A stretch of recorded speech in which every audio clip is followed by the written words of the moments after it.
Your cooling system is only as strong as its weakest link. On this Andy's Auto Sports short, we're going to show you how to improve that cooling system with silicone radiator hoses.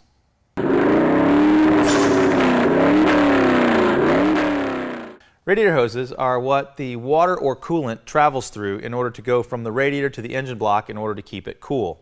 Now, silicone hoses are designed by combining several layers of silicone and a heat-resistant fiber that's embedded into the hose. What this fiber does is it keeps the hose itself from cracking and also ballooning when the hose gets old. There are several reasons to replace radiator hoses. One is if you are upgrading your cooling system with an aftermarket radiator, this is the perfect time to replace your hoses. Or if your factory radiator is malfunctioning and you're replacing that, chances are that the factory hoses have gone bad too. In performance applications, silicone hoses are designed to handle increased heat and pressure when you compare it to the factory rubber hoses. And most importantly, most of these silicone hoses are designed as OEM replacements, so they're going to fit right in the factory location as your original rubber hoses. Now we're going to install a set of silicone radiator hoses on our Project Integra. Now we've chosen the Mizu brand, and the reason is they come with a lifetime warranty. Okay, another thing about increasing the cooling capacity of your vehicle. Now when you replace to an aftermarket radiator, they are actually a little more durable than the factory ones. One way to increase cooling capacity is by increasing the pressure in the radiator cap. Now you want to be real careful when you do this, especially if you're running factory hoses. One of the things that the silicone hoses do, it gives us much more pressure to work with.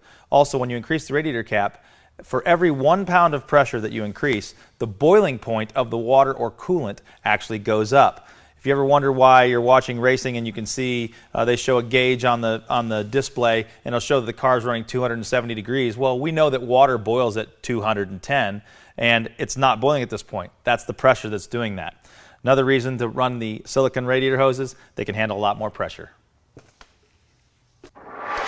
Okay, now we're going to be under our car and we're going to go ahead and drain the antifreeze out, but there's a couple of important safety tips. First thing, never ever do this while the engine is hot. Wait for the engine to cool off.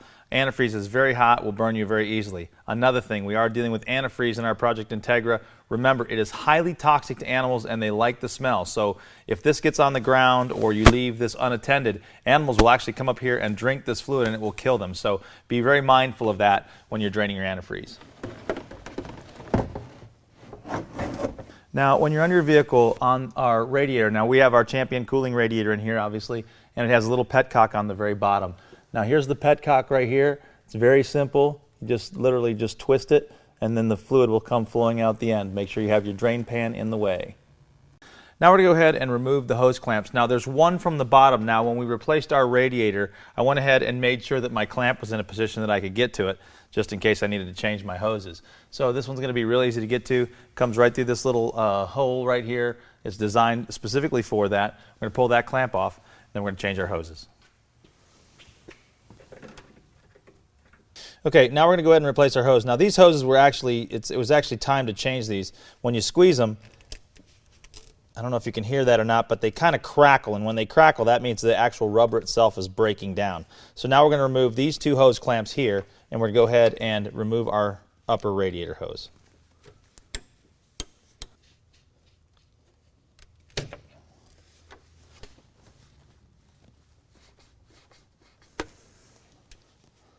Now we're going to go ahead and remove this clamp right here, and that'll take care of the lower radiator hose.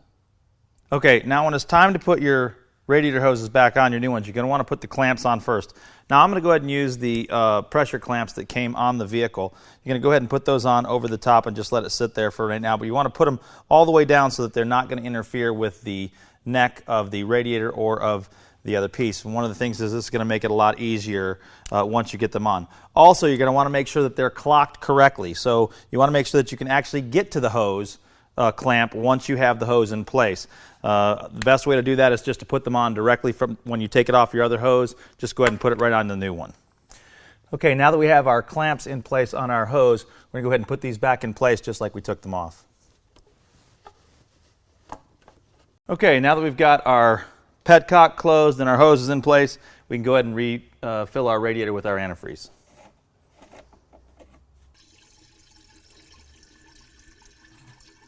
Okay, now that we've got our antifreeze back in the radiator, remember, some vehicles have an air bleed system. So what you're going to need to do is start the vehicle, open up the air bleed until you see a steady stream of antifreeze or water and no air bubbles.